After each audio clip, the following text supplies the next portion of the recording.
말씀을 살펴보도록 하겠습니다. 생각보다 소리가 굉장히 크네요. 아, 우리 안나자매 좀 격려해 주십시오.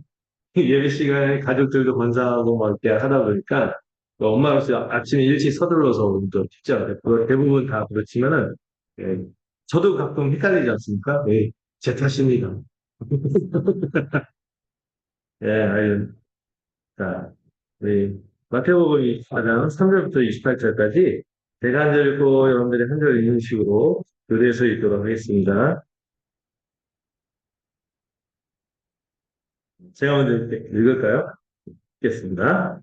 예수께서 갈람산 위에 앉으셨을 때 제자들이 조용히 와서 이르되 우리에게 이르소서 어느 때 이런 일이 있겠사오며 또 주의 임하신가 세상 끝에는 무슨 징조가 있사오리까.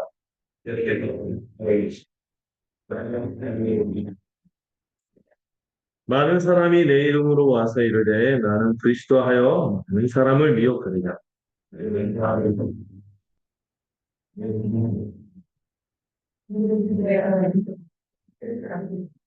민족이 민족을 나라가 나라를 대적하여 일어나겠고 곳곳에 기근과 지진이 있으리니 그때 사람들이 너희를 환난에 넘겨주겠으며 너희를 죽이리니 너희가 내 이름 때문에 모든 민족에게 미움을 받으리라.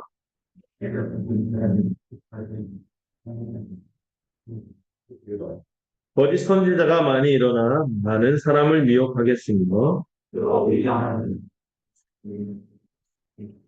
그러나 끝까지 견디는 자는 구원을 얻으리라. 이 천국이 모든 민족에게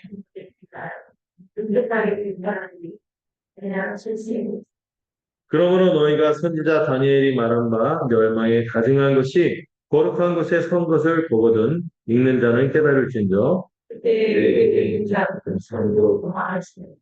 지붕에 있는 자는 집 안에 있는 물건을 가지러 내려가지 말며 그날에는 아이된 자들과 젖먹이는 자들에게 화가 있으리로다.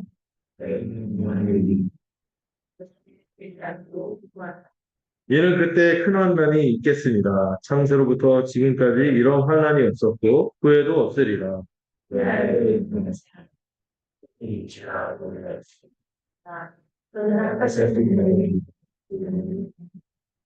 그때 사람이 너에게 말하되 보라 그리스도가 여기 있다 혹은 저기 있다 하여도 믿지 말라.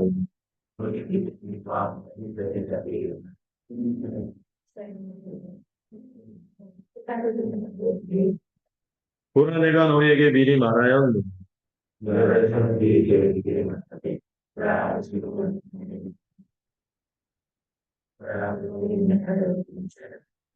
번개가 등편에서 나서 서편까지 번쩍인 같이 인자의 임한도 그러하리라.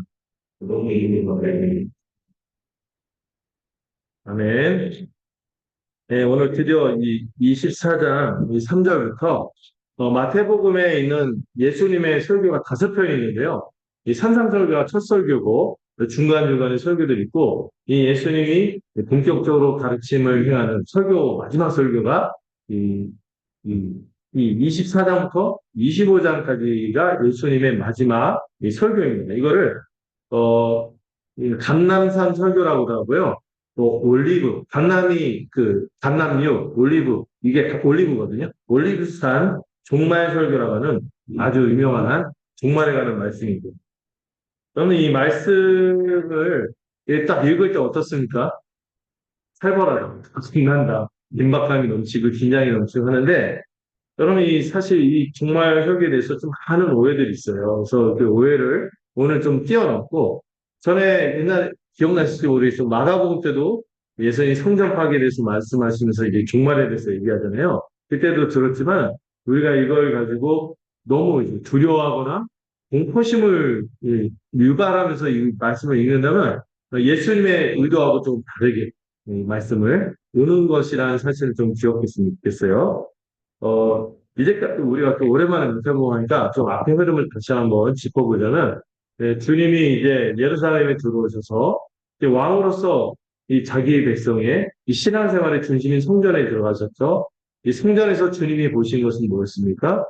이스라엘 백성 전반의 실패였고, 그 이스라엘 백성 전반의 실패를 책임질 자들이 누구죠? 그 영적 지도자들, 종교 지도자들의 문제가 아주 심각했죠. 한편에서는 누가 있었습니까? 바리새인. 자기에 빠진 바리새인들의 이 위선과 외식으로 이스라엘의 신앙이 망가졌고, 또 누구? 이 제사장을 중심으로 한 사두개인을 중심으로 한 제사장 세력. 이 종교 지도자들이 탐욕에 빠져서 이 경건을 추구하기보다 이익을 추구하고 탐욕을 추구하는 이유로 이 온통 이스라엘이 망가진 상황을 쭉 보여주고 있죠. 그들의 잘못된 가르침들을 예수님이 논쟁하면서 깨뜨리시고 그리고 나서 그들에 대해서 특히 서기관과 바리새인을 향해서 7가지 화를 선언하셨습니다. 이 7가지 화 중에서도 가장 마지막 화가 뭐에 관한 화죠? 바로 복음을 대적하면서 예수님과 복음을 대적한 이 거짓 교사들과 이스라엘에게 화가 있을 것을 주님이 선언하십니다. 그러면서 이 예루살렘의 불순종과 죄를 주님이 한탄하시고 그리고 그들이 복음을 믿지 않는 한 결국에 어떻게 될 것이다? 성전이라 할지라도 황폐한 집이 되고 말 것이다. 이렇게 선언하시죠. 그들을 회개하지 않고서는 절대로 하나님의 백성이 될 수 없음을 말씀하셨어요. 그리고 나서 예루살렘 성전을 딱 나왔는데 이때 누가 등장합니까? 항상 눈치 없는 제자들이 제자들이 그 되게 방금 전에 주님과 그들이 어떤 분인지 아시잖아요. 성전에서 막 진짜 이 표현이 맞는지 모르겠죠. 투닥거리 하여튼 막 일고 없고 막 그런 거 봤는데 그런 건 아는데 성전을 보면서 어떠한데 제자들이 우와 멋지다 이러고 있는 거예요. 네. 그때 주님이 말씀하시죠. 이 성전의 실상을 보지 못하고 성전의 실상. 이 성전의 실상을 보지 못하냐고 하시면서 이 절의 말씀이 뭡니까? 이 성전이 돌 위에 돌 하나도 남지 않고 다 무너지고 파괴될 것을 말씀하셨습니다. 그러자 이제 오늘 제자들이 굉장히 깜짝 놀라서 막 질문을 하고 거기에 대한 주님의 설명이 이어진 것이 마지막 주님의 종말 설교, 올리브산의 설교인 것이죠. 여러분, 이 예수님의 종말에 대한 설교를 들을 때, 이 종말에 대해서 이 제자들이 깜짝 놀라고 두려워해서 막 물어봤을 때, 예수님이 더 놀라고 공포심에 사로잡히라고 지셨겠어요? 그런 건 아니겠죠. 주님이 차근차근 이 종말과 재림이 어떻게 진행이 될 것인지 설명을 하면서 제자들에게는 또 주님의 다시 오심에 대해서 기대하는 마음과 소망하는 마음을 품도록 이렇게 말씀하셨을 거예요. 막, 너 지금, 내가 한 말 때문에 국 먹었는데 저거 먹어. 이러려고 말씀하신 게 아니다. 이 예수님의 말씀하시려는 취지를 이해하면서 이 종말 설교에 대해서 이해할 수 있으면 좋겠어요. 성경이 우리에게 덮치려고 이 얘기를 쓴 게 아닌 것이죠. 우리 주님이 다시 오심을 약속하고 또 사도들도 계속해서 이 뒤에 신약의 성경들을 보면은 주님의 재림을 소망하고 있거든요. 무시무시한 두려움을 가지면서 야 긴장해 뭐 그래서 막 아주 무서운 아버지가 내들고 있는데 내가 큰 잘못을 저질렀는데 오면은 뭐 집에 뭐 푸닥거리 할때 두려워서 벌벌 떠는 그런 마음을 먹으라고 이 말씀을 주신 게 아니라는 거죠. 이 본문은 특별히 두 가지를 주님이 이 말씀을 통해서 우리에게 당부하시는 건데 첫 번째 미혹되죠. 미혹되죠. 잘못된 가르침들에 잘못된 또 메시아가 나타나고 거짓 그리스도 이단들이 나타날 텐데 절대로 뭐 하지 말라고요? 현혹되지 말고 미혹되지 말라는 게 첫 번째 말씀이고요. 두 번째 우리에게 바라시는 게 뭐예요? 두려워하지 마라. 이게 되게 주된 설교에서 주님께서 우리에게 원하시는 거거든요. 절대로 너희들을 혼란스럽게 하고 미혹시키는 것에 넘어가지 말고 절대로 뭐 하지 마라? 두려워하지 마라. 이게 바로 주님의 오늘 설교하시려는 의도인 것이죠. 여러분, 제가 주보를 통해서 오늘 설교가 어떻게 진행될지 말씀을 드렸어요. 그래서 이 종말이 이제 시작이 되었는데요. 종말에 여러 가지 현상들이 나타날 거예요. 근데 그 현상이 나타난다고 그게 막 당장 세상이 완전히 끝장나는 것처럼 이해하지 마라. 이 종말은 끝이 아니고 뭐다? 시작된 거예요. 시작되고 진행되고 있는 것이 이게 막 당장 끝나는 것처럼 이렇게 두려워하지 말고 그런 것처럼 말하는 것들에 대해서 어떻게 하지 말고요. 미혹되지 말아야. 그리고 그럼에도 불구하고 종말이 끝이 아니라 시작이지만 이 시작과 끝, 우리식으로 말하면 의미와 아직 들어. 이런 가운데 있기 때문에 우리가 약간 어려움도 있고 긴장해야 될 것도 있고 하지만은 어려움이 있어요. 어려움이 없다고 말하지 않거든요. 그 어려움 속에서도 두 번째서 말하고 싶어 하시는 게 뭐예요? 이런 상황을 끝까지 인내, 견디고 신실하게 참아내서 그렇게 할 때 결국에 뭐를 얻을 거다? 구원을 얻을 것입니다. 지금 잡는. 너무 두려움에 빠지지 말고 이상한 거에 현혹되지 말고 중심을 지키고 복음의 중심을 지키고 일상을 열심히 살면서 잘 견뎌나가는 그런 구원을 얻을 거야. 그럼 마지막은 뭐예요? 주님이 말씀하시고 싶어 하는 거. 이 종말이 시작이 된 거지. 당장 뭐 세상이 뒤집어지고 망하는 것처럼 그런 것이 아니기 때문에 그런 것들로 너희들 막 두려워하거나 또 그렇게 사람들 동요하게 하고 잘못된 그리스도를 따라가게 하고 자기의 그리스도라고 주장하는 이런 거짓된 것들에 절대로 미혹되지. 이게 오늘 28절까지 말씀하시려고 하는 설교의 의도고 25장까지의 전체에 주님께서 우리에게 바라시는 게 이 두 가지. 뒤에 보면 더 이 재림일 때 우리가 가져야 할 태도, 변신한 태도에 대해서도 좀 설명을 하시지만 주된 건 뭐예요? 이 종말에 대한 말씀을 볼 때 우리가 제대로 이해하고 깨달은 거는 어떻게 돼요? 두려워하거나 헷갈리거나 그런 것이 아니라 친절하게 주님께서 앞으로 일어날 일들에 대해서 설명해 주시는 거거든요. 이 흐름을 잘 따라올 수 있으면 좋겠습니다. 네, 따로 메모를 하시면 좋겠는데요. 이 올리브산 종말 선교는요, 크게 세 부분으로 볼 수 있어요. 오늘 본 3절부터 28절까지. 사실 이걸 둘로 나눌 수 있는데 3절부터 14절까지는 이 종말 전체, 이미와 아직 가운데 우리가 어떻게 살게 될 것인지를 좀 설명하는 부분이 이 3절부터 14절이고 그리고 사실 3절부터 28절에서 지금 주님이 제자들이 하는 질문에 대답하는 거거든요. 3절에서 28절은 뭐냐면은 성전 파괴가 어떻게 진행이 될지에 대해서 설명하는 거예요. 여기 나와 있는 무시무시한 얘기들 있죠. 이게 거의 다 대부분은 뭐에 관한 말씀이다? 성전 파괴에 대한 말씀인데, 여러분 이게 앞으로 일어날 거예요? 이미 일어난, 이미 AD 70년, 거의 2000년 전이죠. 2000년 전에 이미 일어난 사건을 지금 설명하신, 그때 일어날, 또 주님의 시점에서는 이게 언제예요? 앞으로 일어나요. 40년 뒤에 이 일이 일어날 거거든요. 이걸 예견하시고 주님이 미리 말씀하시는 거예요. 그러면서 이거를 좀 잘 이해하시고, 그래서 여기에 나온 것들, 어떤 것도 미래의 것들도 섞여 있지만 대부분은 뭐를 설명하고 있다? 이미 성전이 파괴될 것인데 이 신자들에게 경고하고 그 성전에 파괴되는 환란에서 그들이 벗어날 것을 미리 코치해 주는 말씀이 28절까지의 말씀이고요. 그 다음에 그것만 있지 않죠? 29절부터 51절, 이 24장 마지막까지는 뭐에 관한 말씀이면 이제 주님이 장차 언제 오는지 알 수 없지만 다시 오신다. 그 유명한 말씀이 도둑처럼 오신 있죠. 예. 예, 아무도 알 수 없는 그때 그때 올 거다. 그거를 재림을 예고하는 내용이 51절, 24장 끝까지, 29절부터 그렇게 돼 있고요. 마지막 25장 1절부터 46절까지는 우리가 이 재림을 기다리는 태도가 어떠해요? 다시 말해서 재림이 당장이 많아요? 주님의 십전도 그렇고 지금은 좀 달라요. 2000년이 흘렀기 때문에. 그렇지만은 이미와 아직 사이에서 우리가 주님의 재림을 기다리며 어떤 태도를 가져야 하는지를 교훈하는 것이 25장 전체라고 보시면 될 것 같아요. 제가 이 설교를 전체를 공부하면서 되게 고민을 많이 했거든요. 설명들 굉장히 다양한 방식으로 있고, 헷갈리게 하는 것도 있고, 유익하지 못한 것들도 있고, 이런 것들에서 제일 깔끔하고, 제일 좀 우리한테 위로도 되고, 또 이것이 주님의 의도에 맞겠다 싶어서 이렇게 나눠봤어요.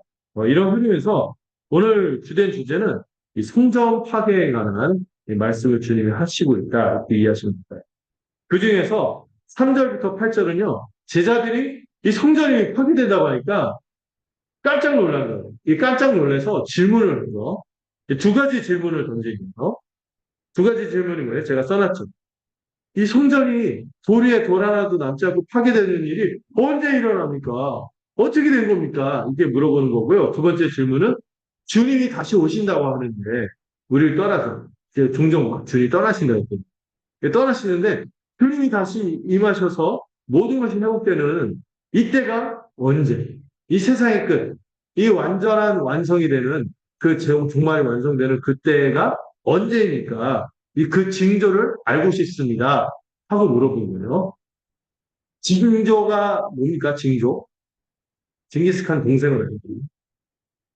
아, 참 받아들여 괜찮아요. 네. 징조. 이게 영어로 뭐라 했었죠? 사인. 네. 뭔가 어떤 큰 일이 일어날 것에 대해서 미리 일어나는 어떤 사인들을 징조라고 하죠. 이것에 대해서 주님이 이제 풀어가고 있다는 것이죠. 그래서 성전 파괴에 대해서 설명하는 것이 28절까지고요. 이 주님의 다시 오신가, 거기에 합당하게 우리에게 살아야 될 것이 무엇인지를 29절부터 끝까지 진행되고 있다. 이렇게 보시면 돼요. 이 주님이 이제 성전을 떠나서 제자들한테 이 성전의 실상이 어떤지 모르냐? 망할 것 않게 얘기하면서 딱 그러면서 더 말씀 안 하세요. 그러더니 강난선이 외워서 딱 앉아 계시니까 제자들이 쭈뼛쭈뼛하면서 이게 질문을 하는 거죠. 왜냐면 주님이 지금 방금 말씀해 주는 게 너무 충격적인 거거든요. 여러분들은 느낌이 없잖아요. 아, 성전 뭐라 건물 하나 지어버려도 하루 만에 짓는 세상이니까. 근데 성전이 완전히 파괴되어 버린다는 것은 굉장히 충격적인 선언이었어요. 이게 왜 충격적입니까? 여러분, 성전이 어떤 곳이죠? 성전 같은 데가 이 세상에 또 있어요? 그 당시 세상도 없고. 그 당시 세상에서. 성전 같은 것이 또 있었습니까? 없어요. 유일무이하죠. 어떤 면에서 유일무이하죠? 하나님께서요, 자기 백성과 언약을 맺고, 모든 사람들이 다 죄인인데, 이 이스라엘만 하나님이 자기 백성으로 이들이 죄인임에도 불구하고 용서하고 죄를 사해 주시고 또 그들을 하나님의 백성이 되는 특혜를 주셔서 그들과 언약을 맺고 그들과 함께 거하겠다고 하면서 살림을 차리듯이, 신혼 살림 차리듯이 그것이 바로 성전인데 그런 장소가 유일한데 그 성전을 없애겠다는 건 뭐예요? 아예 이 세상에 이런 표현을 써도 될까요? 정떼고 완전히 이제 세상을 심판하시겠다. 왜? 유일하게 죄를 사하는 것이고, 유일하게 사람이 하나님과 교제할 수 있는 장소가 어디예요? 성전이에요. 근데 성전을 완전히 다 파괴해버리고. 이거는 하나님이 완전히 정떼고, 완전히 세상을 갈아엎겠다는 그런 얘기로 들리는 거죠. 음. 이 성전이야말로 하나님이 죄를 사해 주시고 은혜를 베푸시고 그들과 교제하고 또 그들을 자신의 거룩한 백성으로 살겠다는 이 약속을 눈에 보여주는 말 그대로 사인이죠. 표지예요, 표지. 근데 그 표지를 없애버린다는 거예요. 이거는 충격적인 얘기예요. 이 성전마저 없으면 온 세상은 죄를 사할 수 있는 길이 있어요, 없어요? 없는 거죠. 이들이 누굴 생각하지 않은 거예요? 예수님이 새로운 성전이고 새로운 길이 될 건데 그걸 생각하지 못하고 완전 충격을 받는 거예요. 죄를 사함받고 용서받고 하나님의 나라 백성으로 살 수 있는 유일한 통로가 없어진다니 충격적인 얘기입니다. 말 그대로 세상이 무너지는 종말입니다. 심판이 임하는 거예요. 그렇게 들리는 거예요. 그래서 제자들이 두 가지를 연이어 질문합니다. 도대체 이 성전이 파괴되는 이 일이 언제 일어나겠습니까? 그래서 그 얘기를 오늘 28절까지 설명을 하는 거고요. 그리고 나서 사실 3절에서 14절은 4절부터 14절은 전반적으로 이 성전 파괴로부터 해서 이 끝까지 전체를 설명하고요. 그리고 15절부터 28절이 좀 더 본격적으로 이 성전 파괴가 어떻게 진행되는지를 설명하는 거예요. 그리고 이것이 막연한 미래에 일어나는 일이 아니라 곧 일어날 일이라는 것을 34절에서 말씀하시는데 34절 한번 살짝 넘어가서 보실까요? 언제 일어나는 거죠? 이 세대가 지나가는 거죠. 딱 그 한 세대가 40년에서 50년이거든요. 이 세대가 지나가기 전에 이 일이 일어났는데 그 일이 일어나게 되는 것이죠. 그리고 나서 이 나머지 부분들이 두 번째 질문에 대한 답이죠. 이 두 번째 질문이 뭐예요? 주님이 재림하시는 것과 이 세상이 완전히 심판받고 완성되는 그 끝에 어떤 징조들이 있겠습니까? 이것을 설명하는 것이 3절부터 14절, 그리고 29절부터 그 뒤에까지 이르는 나머지 내용으로 이해하시면 돼요. 여러분, 이 재림의 징조, 종말의 사인, 이런 거 할 때, 여러분들이 떠오르는 생각이 뭘까요? 징조, 사인. 그러니까, 여러분, 나이 드신 분들은 유명한 영화가 있어요. 세븐 사인. 그, 성경에 그 계시록이라고 하는 일곱 인을 떼고 하면서, 그 영어로 하면 사인이거든요. 이 뜰까봐는 온 세상이 막 뒤집어지고, 막, 아마겟돈, 막, 회성이 막 떨어지고, 막 지진이 일어나고, 사람들이 막 병 걸리고, 전쟁이 일어나고, 막 무시무시한 일들 있잖아. 지금도 막 엘니뇨, 라니냐, 뭐 이런 것 때문에 정말이 그런 거 아니냐. 세상의 환경이 막 이러고 있는데, 이것에 대해서, 오해가 많아요. 굉장히 우리에게 공포심을 불러일으키고, 두려움을 일으키는데, 네, 제가 마가복음 할 때도 이 징조에 대해서 설명했는데, 이 징조의 세 가지 특징을 기억하시면 좋겠어요. 종말의 징조. 음. 주님이 이 역사를 이루어 가시는 이 재림의 징조에 대해서 세 가지를 이야기할 텐데, 첫 번째로, 주님이 재림하시기 직전에 바로 일어날 사건으로 오해하면 된다, 안 된다? 안 된다. 바로 직전에 일어나는 게 아니라요, 역사가 진행되면서 종말이 이미 시작되었기 때문에 계속 진행될 일이라는 이런 일들이. 어느 시대나 전쟁이 있고, 기근이 있고, 여러 가지 어려움들은 늘 있어 왔죠.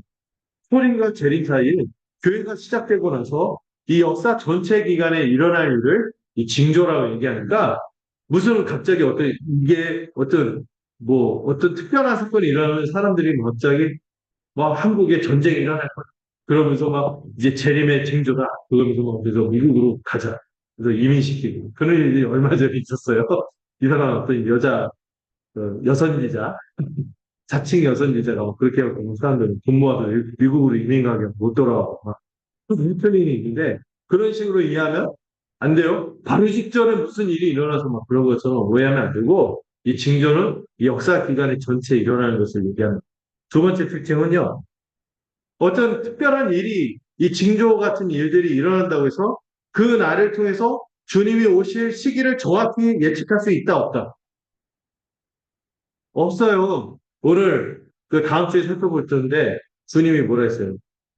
아들도 모르고 천사들도 모르고 아들도 모르고 좀 더 나가볼까요? 며느리도 모르고 누구만 아시나? 아버지만 아신다 그랬기 때문에 어떤 특별한 일이 있다고 해서 그 일이 있으니까 주님이 곧 오시겠구나 이런 생각은 좋긴 하지만 어떤 특정 시기를 탁 지정하는 순간 그게 그 유명한 시한부조입니다. 이단이들 그렇게 징조를 이해하면 안 된다. 이거 이해하시면 돼요. 이 징조는요 항상 우리가 깨어있도록 한 거예요. 깨어 있어서 주님의 재림을 간절히 소망하라고 주신 안내 표지판 같은 거지. 막 이게 언제 주님이 오실지를 예측해갖고 옛날에 이장님이라는 이단이 있었잖아요. 1992년 10월 며칠이죠? 28일인가? 30일. 그날 온다고 해갖고 막 사람들 막 겁주고 막 그러는데 그건 틀려보고 말을 좀 세겠네. 네. 그다음에 세 번째 특징. 이 종말의 징조는요. 무시무시한 두려움을 불러일으키는 엄청난 대규모의 사건을 말하는가? 아니에요.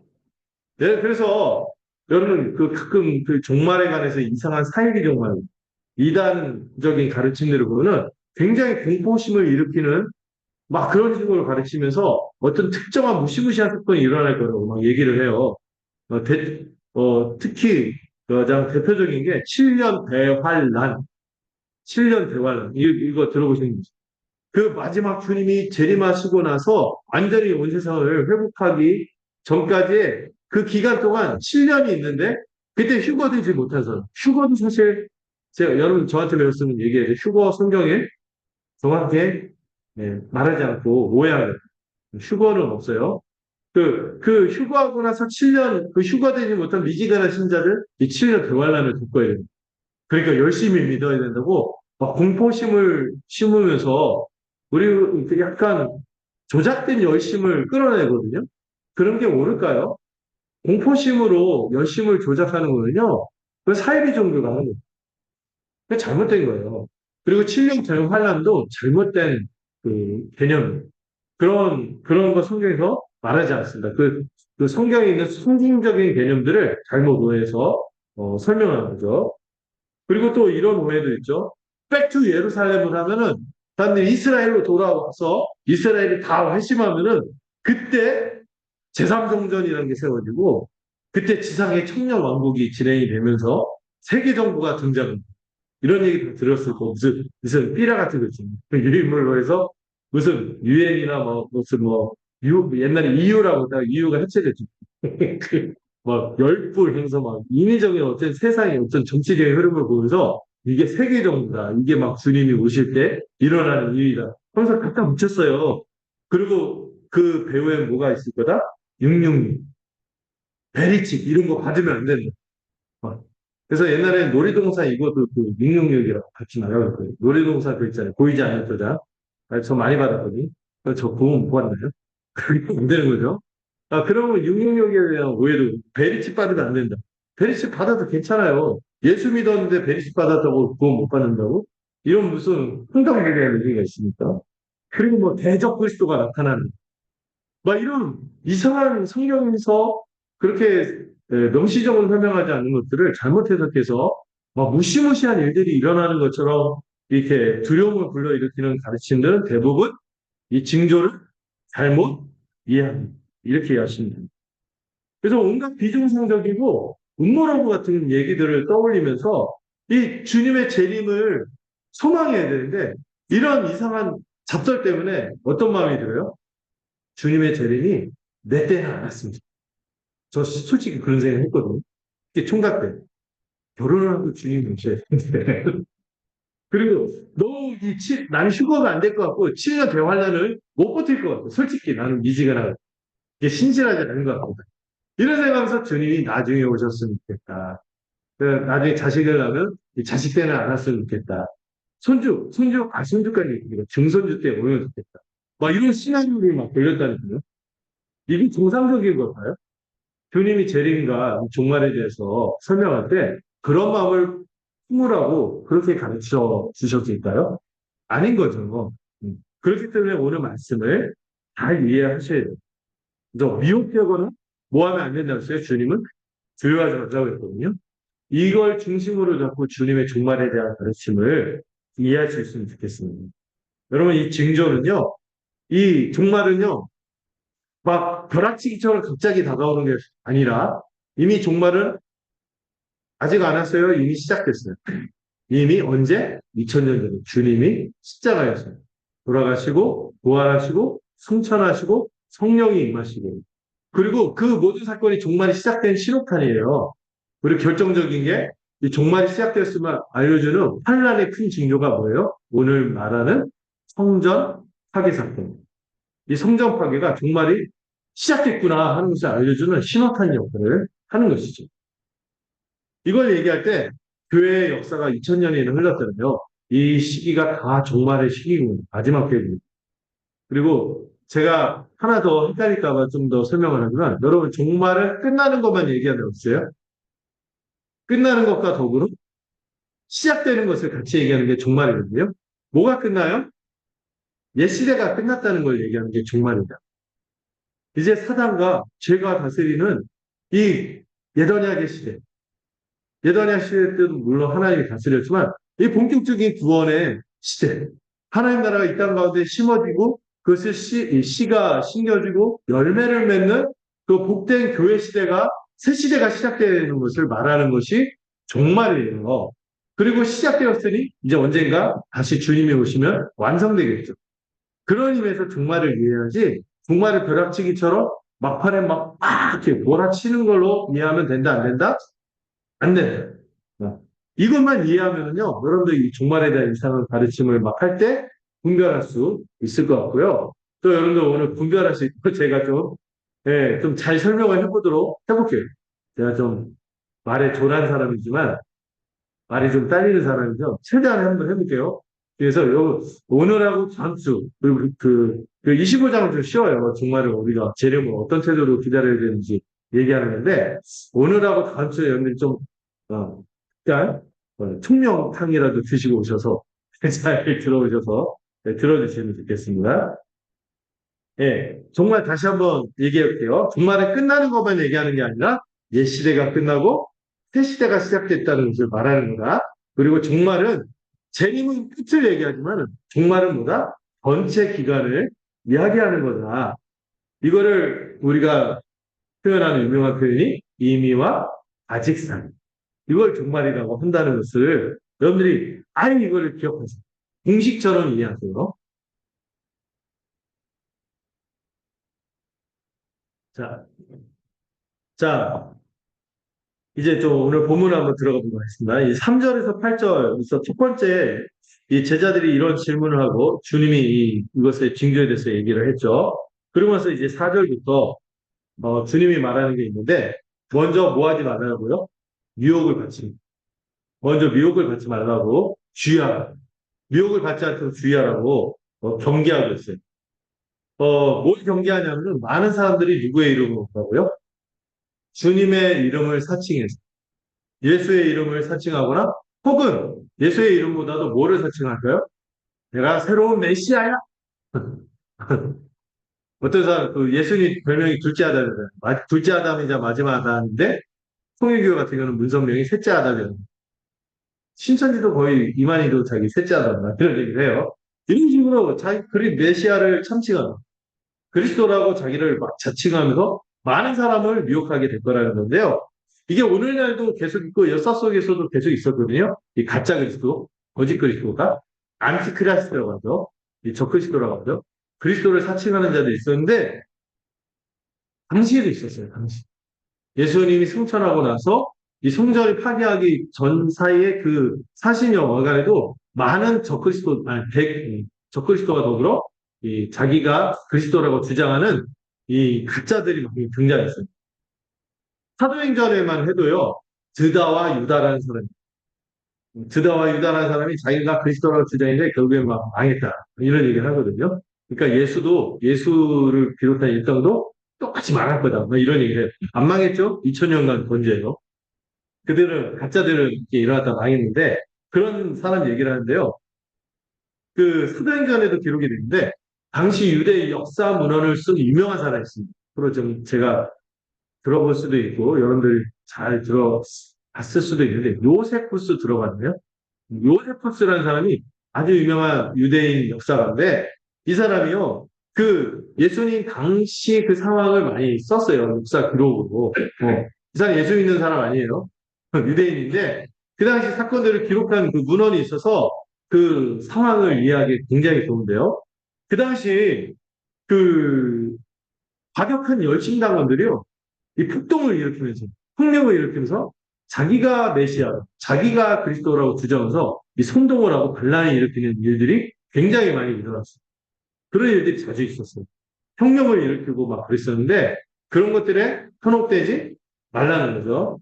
그리고 지금도 똑같아요. 많은 재림에 관한 이상한 가르침들이 많이 있잖아요. 막 한국에 전쟁이 난다, 뭐가 난다, 뭐 미국이 뭐 어떻게 된다, 뭐 지금 뭐 옛날에는 트럼프가 적그리스도인데 지금 바이든이 적그리스도다, 아니다 시진핑이 적그리스도다, 와 그런 얘기를 하면서 막 갖다 붙이는데 그걸 어떻게 하면 된다? 무시하죠. 그렇게 그런 이상하게 음모론 같은 거 여러분들이 끌려다니지 않았으면 좋겠습니다. 그런 게 아니에요. 네, 그런 이상한 것들에 절대 미혹되지 말라고 하시고요. 또 난리와 난리의 소문을 듣겠지만 어떻게 하지 말라고요?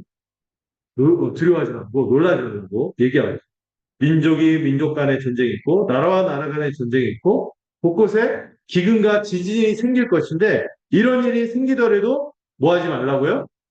두려워하지 말래요. 여러분 두려워할 필요가 없어요.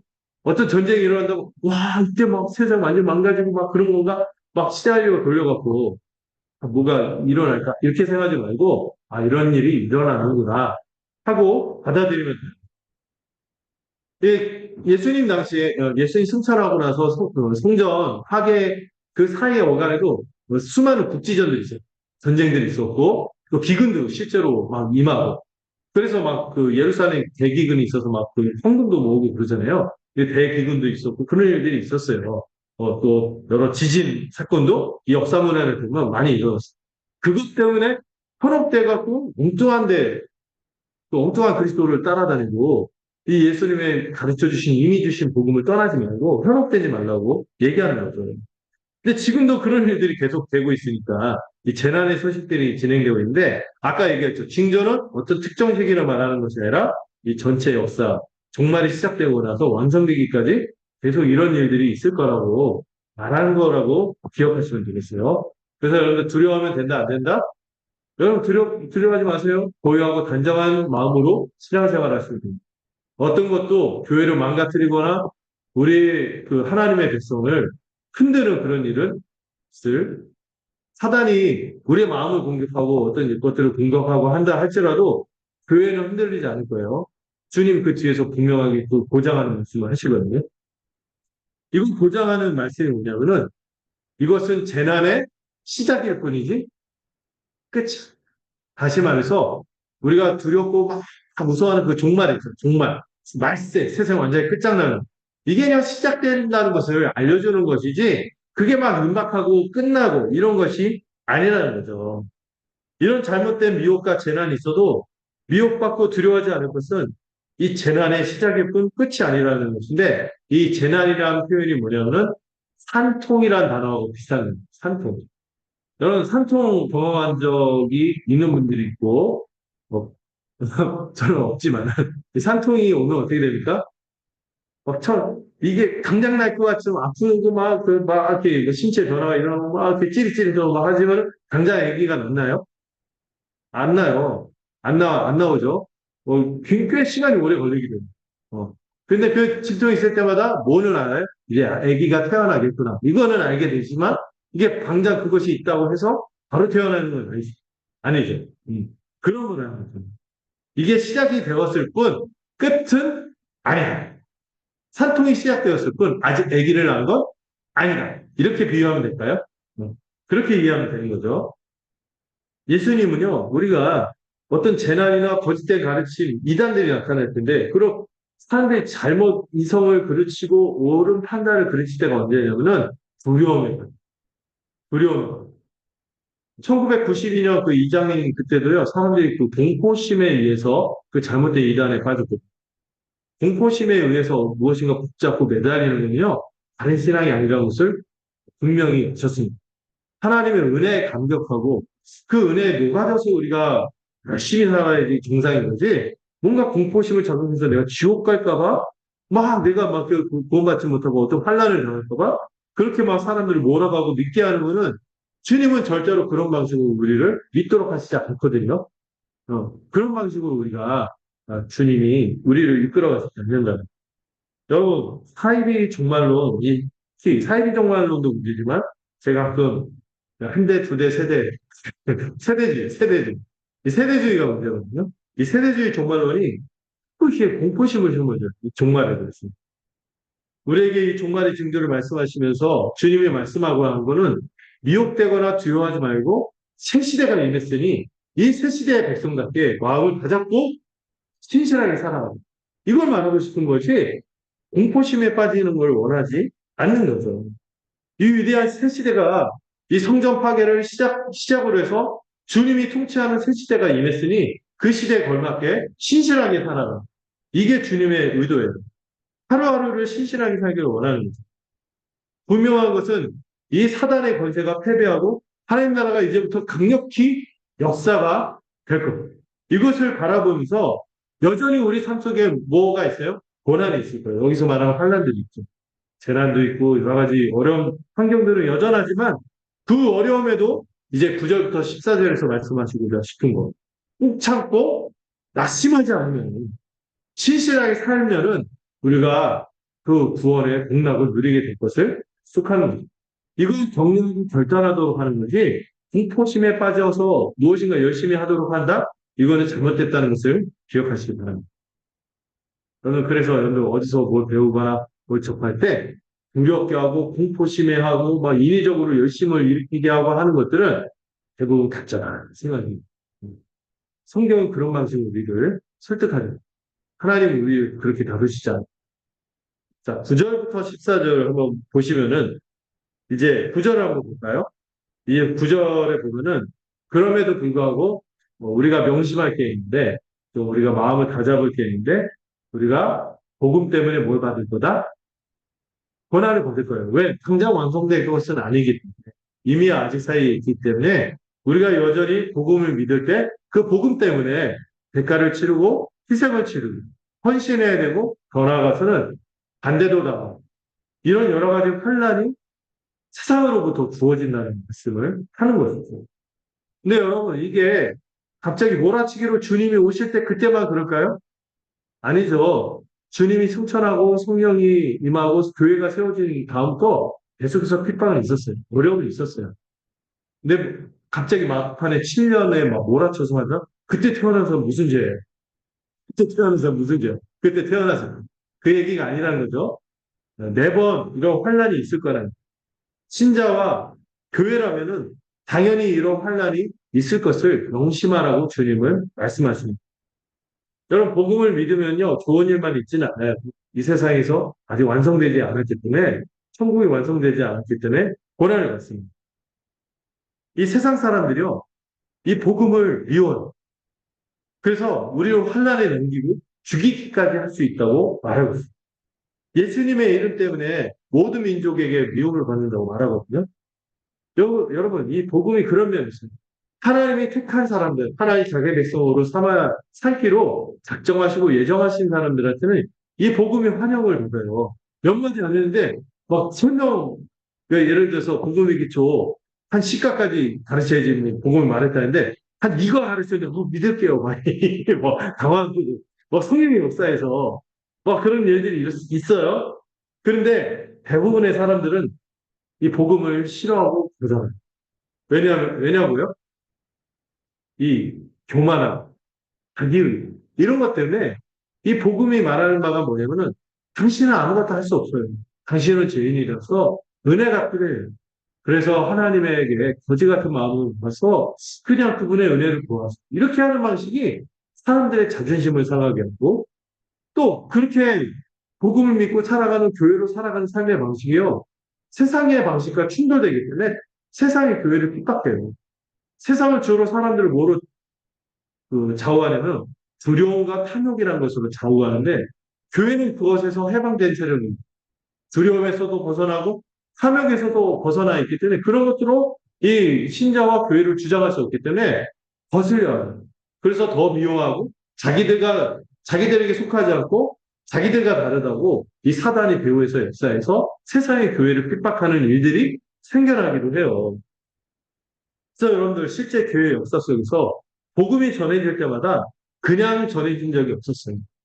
교회가 세워지기까지 수많은 헌신과 희생이 생깁니다. 그래서 어떤 교회 역사가가 그런 얘기를 했어요. 교회는 피를 먹고 전 많은 순교자의 피가 필요했고 그 피를 통해서 교회가 자랄 정도로 이 핍박과 고난이 있었습니다.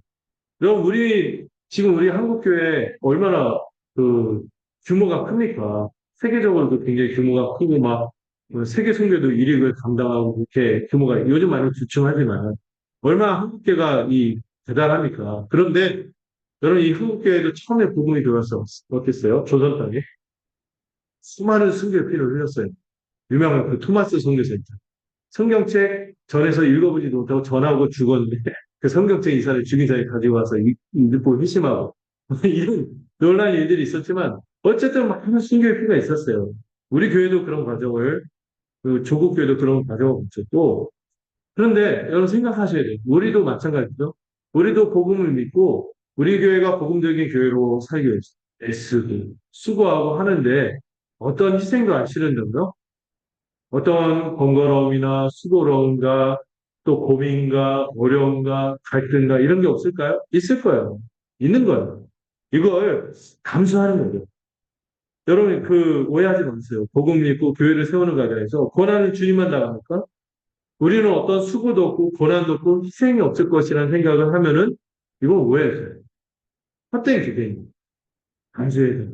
주님이 강구하셨 이게 있을 거라고 하고 우리 겁먹으라고 한 게 아니죠. 이런 일이 있어 할지라도 아까 얘기했죠. 뭐 하지 말라고? 두려워하세요. 그리고 이게 아닌가 하고 다른 거에 미혹되세요. 말씀하시는 거죠. 안타까운 거는 10절부터 12절 한번 같이 읽어볼까요? 10절부터 12절 한번 읽어보시겠어요? 함께 읽도록 하겠습니다. 시작. 한 사람이 실족하게 되면 새로운 사람을 미련하게 되면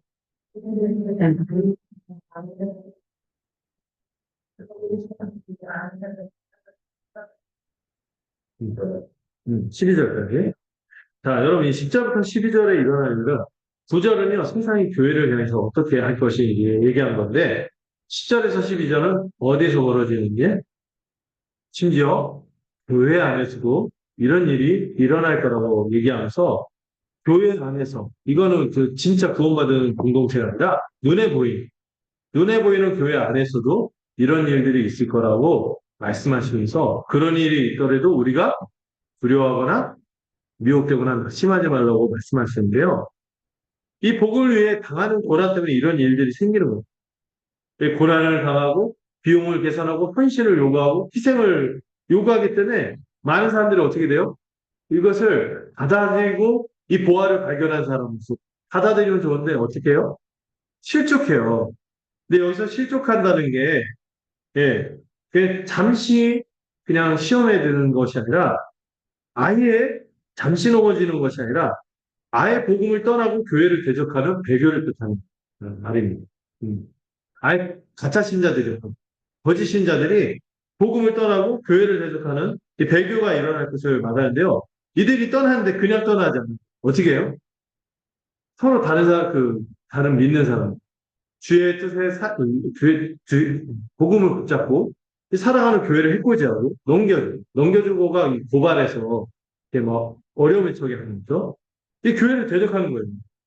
자기를 항상 이 떠나는 사람들이 안 그랬으면 좋겠는데 진짜 그래요. 복음을 떠나거나 믿음을 떠나는 사람들의 반응들을 보면 그 떠나는 자기를 정당화하기 위해서 그 남은 공동체라든지 그 믿고 있었던 도리를 비방하기 위해서 자기를 정당화하기 위해서 복음을 폄하하고요.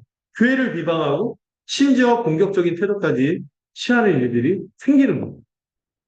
여러분 그런 일이 생길 때 여러분 낙심하면 좋고요. 낙심하지 마세요.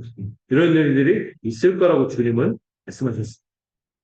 또 그뿐만 아니라 교회 안에 좀 괜찮은 분들이 와서 교회를 이끌고 하면 좋은데 교회 안에도 어떤 사람들이 나타날 거다? 거짓 선지자들이 나타나서 많은 사람들을 미혹한다는 거죠.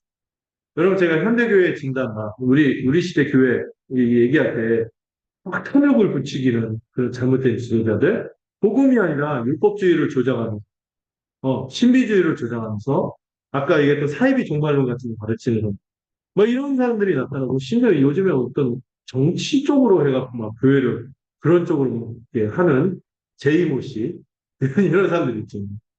이런 사람들이 막 미혹하는 거예요. 왜 저렇게 멀쩡한 복음 믿고 저런 사람들이 왜 저기 저러고 있을까 하는데 낙심이 될 때가 있었거든요. 근데 제가 오늘 말씀 보면서 위안이 되더라고요. 그런 일이 있을 거라고 얘기하셨구나. 음. 예, 악영향을 심하게 끼치는 일들이 있어요. 심지어 바울도 디모데후서가 바울의 거의 유서거든요. 바울이 모든 사역을 마무리하고 하는 시점에서 자기 그 몇 명 말고는 다 복음을 버리고 떠났다. 이래서 이게 아시아에 있는 많은 사람들이 나를 버린 것을 알지 않냐. 이런 얘기를 하거든요. 기껏 그렇게 열심히 전도해서 열매 맺었는데 다른 사람들이 배교하고 넘어갔고 이런 일들이 일어날 거라는 거예요. 여러분 그리고 또 어떤 일이 일어날까? 이 시절의 마음이 그대로 불법이 성하고 많은 사람들의 사랑이 식어지고 이게 어디에서? 교회 안에서. 이런 일들이 디모데후서 3장을 보면요. 말세 교회 안에 사람들이 경건치 않은 경건의 흉내만 내고 경건의 내용은 없고 능력은 없고 돈을 사랑하고 자기를 사랑하고 그리고 쾌락을 사랑하고 하나님을 사랑하는 것을 전혀 일도 이러한 사람들이 교회 안에 나타날 거다 하는데 그 일들이 역시 주님이 경고하신 대로 교회 안에 있는 거예요. 왜 그럴까요? 복음이 아니라 비진리를 받아들이는 여러분 복음은요 생명을 주잖아요. 마음을 변화시키거든요. 복음을 제대로 믿고 받아들이는 자들은 생명이 있어요. 증생했다. 거듭났기 때문에 마음이 변화되어서 그 삶의 방향이 필연적으로 어디로 갈 수밖에 없어요? 거룩한 삶으로 갈 수밖에 없고 사랑의 삶으로 갈 수밖에 없는 거예요. 그런데 숫자로 믿은 거예요. 진짜 믿은 게 아니라 거짓으로 복음을 받아들여요. 무늬만 신자예요. 그러니까 불법의 열매가 가득하고 거룩한 삶을 추구하지도 않고 사랑이 식어지는 일들이 나타나는 것이죠. 성경에서도 이런 믿음을 뭐라고요? 진짜 믿음이 아니라 헛된 믿음이에요. 헛된 믿음의 특징은 결국에 율법의 목적인 거룩을 추구하지 않는 이런 모습이 나타나는 거예요. 이걸 당연하게 여기는 거죠. 그냥 나는 이 정도야, 뭐 어쩌라고 이러면서 더 이상 거룩을 추구하지 않는 거예요. 자기 배만 위한다고. 빌립보서에서 바울이 그 경고하는 거짓 신자들은 자기 배만 위하고 십자가로 직관되는 사람들이 이렇게 얘기하는데 그런 일들이 교회 안에 나타나는 거예요. 거룩한 삶에 대한 열정이 사라지니 그 결과로 교회 안에 있는 많은 사람들의 신앙, 사랑도 식어지는 거예요. 오늘날 교회들이 그런 모습이 있지 않아요. 음. 예, 이런 일들이 나타나는 거예요. 요한계시록에서도 보면은요, 에베소 교회를 주님이 불꽃 같은 눈으로 보시면서 어떻게 평가하십니까? 첫사랑을 뭐야? 이렇게 평가하고. 에베소 교회, 에베소서도 있잖아요. 바울이 그렇게 그 디모데를 보내서 친밀하게 섬겼던 이 에베소 교회도 또 나중에 보니까 사랑이 식어지 이런 모습이 있었다는 거예요. 여러분, 이 사랑이 뭡니까? 주님을 사랑하고 지체들을 사랑하는 마음으로 이런 마음이 있어서 함께 주님의 몸된 교회를 세우고자 하는 마음이 있는 거죠. 이런 마음이 식어지는 거예요. 신용은 내는 거죠. 여전히 교회 생활을 할 수 있어요. 그렇지만은 자기 중심을 들여다보면 뭐가 없어요? 사랑이 식은 거예요. 이거 로맨스 감정 얘기하는 거 아니에요. 여러분, 우리가 막 늘 마음이 들떠갖고 설레이고 막 썸 타는 마음 감정처럼 그러면은 그 약간 환자죠. 그런데 이 사랑이 뭐라 했어요? 신실한 거예요. 서로에 대해서 언약의 임을 기억하고 믿는 바 진리를 붙잡고 주님께서 우리에게 주신 은혜를 붙잡고 그 가운데서 이 버티면서 신실하게 살아가는 거죠. 여러분 그렇게 신용만 되는 교회 생활, 종교 생활을 한다면 주님이 경고하신 그런 모습이 여러분 식어지면 안 되겠죠. 다시 부릴 때 있도록 그 디모데 후서에 그런 표현이 있거든요. 다시 부릴 때 부릴 때 우리 안에 그런 사랑이 있도록 은혜를 붙잡게 하는 이때 아멘 하시는 거예요. 예. 안 식었다는 것을 알려주기. 그래서 나 안 식었어요. 뜨끈뜨끈해요. 그런 제가 오늘 예감이 15절부터 28절 다음 주에 해야겠다 들기 시작했어요.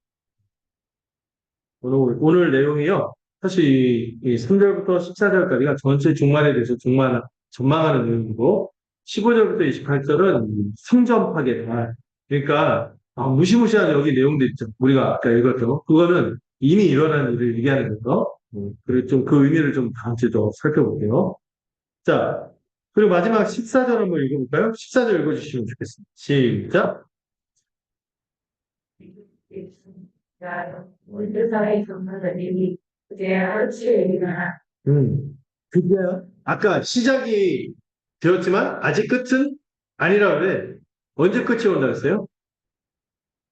복음이 온 세상에 전파될 때 끝이 온다고 했습니다. 그리고 13절에서는 뭐라 했습니까? 끝까지 전지는 자는 구원을 얻을 것이다. 이걸 같이 연결해서 좀 생각을 해야 되는데요. 우리가 이미와 아직 사이를 살고 있다고 봅니다. 이 종말이 막판에 몰아치기로 임하는 그걸로 이해하면 안 된다고 그랬죠. 그리고 이 주님이 재림할 때까지, 이 종말의 끝까지, 그리고 주님이 우리에게 당부한 대로 고난이 있고, 배교가 있고, 사랑이 식어지는 이런 분위기에서도 우리가 믿음을 지키고 끝까지 견디는 이 참된 믿음을 가진 자는 어떻게 될 거라고요? 구원을 얻을 것이라고 약속하고 있습니다. 그런데 이 끝이 임하는 시점이 언제인가? 그게 언제라고요? 천국 복음이 모든 민족에게 증언이 되고 온 세상에 전파가 되고 올 것이라고 약속하셨습니다. 여러분, 온 세상에 전파될 때야 재림한다는 이유가 뭡니까? 왜 그럴까요? 말씀하셨죠. 한 사람이라도 구원받기를 원하시는 하나님의 뜻이 있는 거예요. 여러분, 주님이 어서 오소서 하므로 그 사도들이 어서 오소서 하고 주님도 내가 속히 오리라 했는데도 왜 이렇게 재림이 늦어질까요? 베드로 후손과의 정성과 있잖아요. 헷갈리는데 그런 말씀 있잖아요. 주님에게 어떤 주님의 오심이 더딘다 이렇게 말하는데 주님에게는 며칠이 뭐 같다? 하루가 천 같고 천년 같고 천년이 하루 같다. 왜 이렇게 재림이 지연되는 이유가 뭐죠?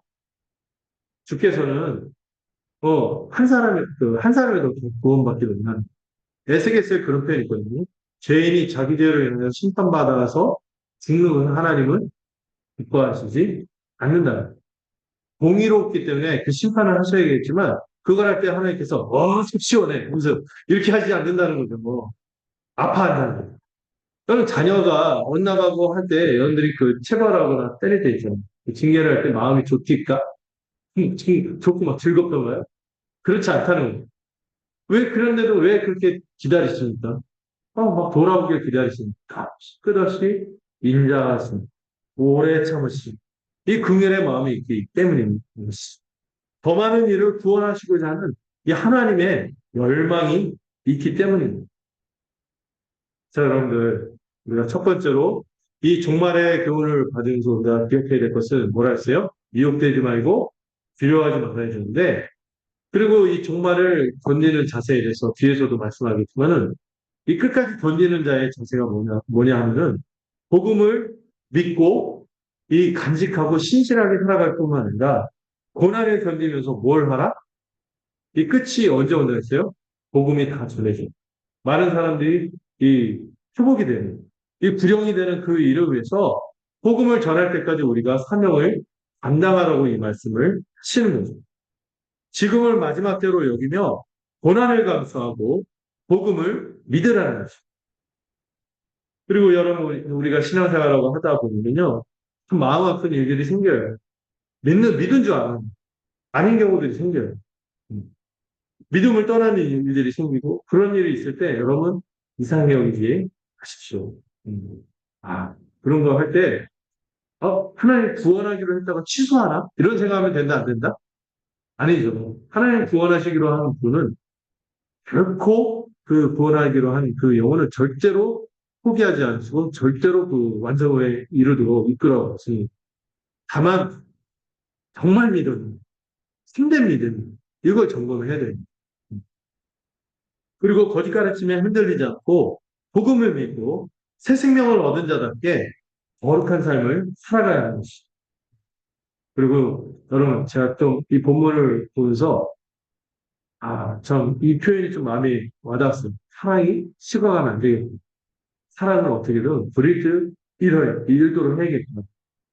이 사랑이 뭡니까? 주님의 마음을 헤아리는 주님을 더 사랑하도록 주님이 어떤 분이신지 아는 거죠. 주님의 뜻을 헤아리고 그 마음을 헤아리고 그 마음을 알면은요 누구도 사랑하게 돼요. 주님이 우리로 한 몸으로 삼으신 지체들도 사랑하게 되는 거예요. 이 영혼들을 사랑하고 주님을 마음을 헤아리고 우리 지체들을 사랑할 뿐만 아니라 이 그제야 끝이 오리라 하는 그 말씀은 뭐예요? 나는 그때까지 이 종말 재림을 방시하지 않고 심판하는 것을 기뻐하지 않고 한 사람이라도 더 돌아오길 바란다는 그 주님의 마음을 읽으며 어떻게 하냐면 복음을 전하는 그렇게 사는 것이 이 종말 때 우리 신자가 가져야 할 태도인 것입니다. 예, 이 다음 말씀을 다음 주에 할게요. 야심차게 했는데, 네. 그래서 사실 이거는 빨리 이 내용을 빨리 설명하고 넘어가야겠다. 이렇게 생각을 했는데, 다음 주에 좀 더 살펴볼게요. 자, 말씀을 정리해 볼게요. 여러분, 이 종말을 우리가 기억할 때, 막판에 우리에게 두려움을 막 몰아치고, 막 뭔가 우리를 정신없게 만들고, 현혹시키고, 두려움에 빠지게 하는 것들은 가짜라고 생각하시면 됩니다. 종말은 막판에 몰아치기로 임하는 것이 아니라 언제? 이미 주님이 오시고 2000년 전부터 이미 시작이 됐고 그 끝의 완성은 언제다? 주님이 다시 오실 때 완성이 될 거예요. 지금이 바로 언제다? 종말이라는 것을 기억하시는 여러분들이 되었습니다. 그래서 주님이 하신 말씀을 기억하세요. 아직 끝이 아니고 시작. 그렇기 때문에 주님이 우리에게 바라는 태도는 뭐예요? 굳게 서 있는 것. 그리고 두려워하지 않는 겁니다. 이런 마음으로 우리가 하루하루를 살아갈 수 있으면 좋겠고요. 두 번째로, 여러분, 이게 복음을 믿다 보는 거, 또 이렇게 예수님을 믿고 이렇게 살아가면은 우리가 기대하는 그림들이 있어요. 내가 예수를 믿고 교회로 가면 이렇게 되겠지, 저렇게 되겠지, 저렇게 되겠지. 한데 이 펼쳐놓은 그림이요, 막상 주님이 그려가는 그림하고 달라질 수 있다는 것에 대해서 마음을 여세요. 생각지도 않은 어려움이 찾아올 수 있어요. 또 생각지도 않은 내가 전에 나는 이런 거 안 해봤는데, 근데 뭐 갑자기 그런 헌신을 해야 되고 수고를 해야 될 때가 있는 거예요. 그럴 때 내 그림이 안 맞다고 힘들어하거나 그러지 마시고, 아, 주님이 나에게 가장 최고의 그림, 최선의 그림, 가장 나한테 적합한 방식으로 나를 이끌어 가시는구나 하고 믿음에 굳게 서서 사랑을 시키지 말고, 음, 믿음을 떠나지 말고. 믿음을 떠난 거는 약간 의심스러워서 정말 제대로 믿어. 이 굳건한 게 은혜 수단들이 있어요. 말씀을 붙잡고 이 성례를 붙잡고 이 복음을 붙잡고 하루하루를 우리 주님이 우리에게 부탁하는 대로 신실하게 살아가는 여러분들이 되시기를 간절히 소망합니다. 네, 이 시간 우리 함께 잠깐 기도했으면 좋겠는데요. 주님이 우리에게 주신 이 가르침을 우리 붙잡고 함께 기도하겠습니다. 혹시 이 주님의 정말 이 주님의 재림을 생각할 때 혹시 우리가 잘못된 영향력 때문에 소망하는 마음보다 두려워하는 마음이 크진 않았습니까? 이미 우리가 새 시대를 살고 있는데도 불구하고 옛 시대에 속한 사람, 마치 복음을 들었음에도 안 들은 사람처럼 어느덧 우리의 마음 가운데 이 사랑이 식어지고 거룩하게 살려는 마음을 포기하고 그냥 나는 그냥 이렇게만 머물 거야 하고 신앙이 각고 상태에 있습니까? 또 혹시 물러서고 어려움 때문에 주춤거리는 마음이 있지 않았습니까?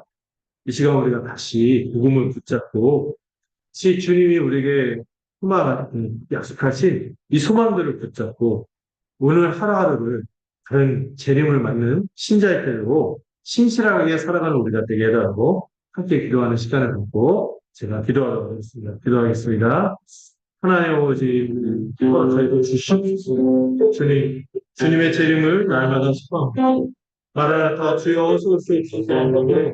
주님의 인재를 사모하고 주님의 나라를 이룰 것을 우리가 간절히 소망해 오늘도 세상에 오신 또 우리의 헛된 이 진리를 붙잡고 헛된 것들에 대해서 우리의 마음이 높아져서 혹시 살아있는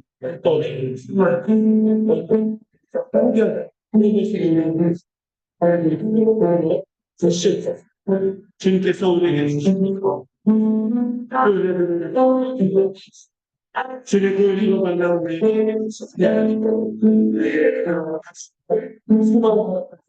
주셨다. 우리에게 주님께서 주시기를 지향 일시다. 절제 않은 것 주님께 이렇게 진짜를 그래서 사랑의 시골에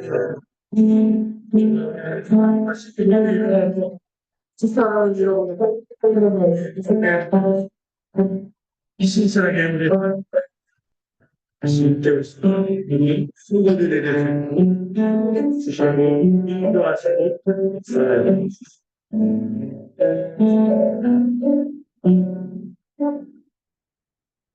하나님 아버지, 오늘 이 종말에 대한 이 주님의 가르침을 통하여 우리가 이 종말의 가르침을 제대로 이해하여 미혹되지 않고 굳게 선 믿음, 참된 믿음으로 하루하루를 신실하게 살아갈 수 있는 우리 모두가 되도록 들어 주시옵소서.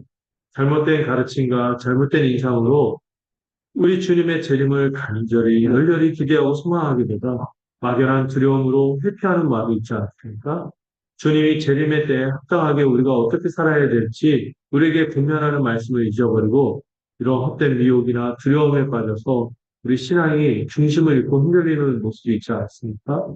혹시 우리에게 주어진 이런 고난과 희생과 헌신의 순간에 우리의 이런 헛된 믿음의 복음에 대한 바른 지식이 없음으로 말미암아 믿음을 떠나고 또 이 첫사랑이 식어지고 이 사랑이 식어지고 거룩한 삶을 살기를 주저하고 또 멈춘 모습들이 있었다면 돌이키게 하시고 우리 주님이 우리에게 원하시는 바 정말 주님 네, 이 역사를 시작하고, 위대한 역사를 시작하고, 종말이 시작은 되었으나 아직 끝이 아님을 기억하고, 이 하루하루를 이 위대한 시대를 살아가고 있다는 이 기억 속에서 우리가 이 믿음을 굳게 세우고 우리의 사랑을 부릴 듯이 일으키며 하루하루를 신실하게 살아갈 수 있는 우리 귀한 성도들이 되도록 들어 주시옵소서.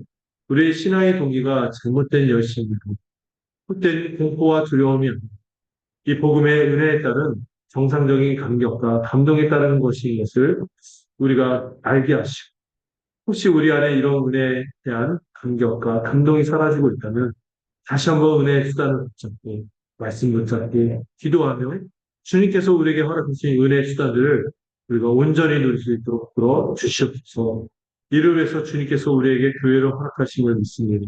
이 교회로 더 열심히 살고 우리 지체들을 더 많이 기억하고 지체들과 풍성하게 말씀 안의 교제를 누리며 다시 한번 우리 안에 식어졌던 마음들이 있으면 부릴 듯이 일어나는 시간이 되도록 함께하여 주시옵소서. 모든 것을 주님께 가깝고 예수 그리스도의 이름으로 기도드렸습니다. 네. 우리 함께 찬송 부르도록 하겠습니다. 네, 359장입니다.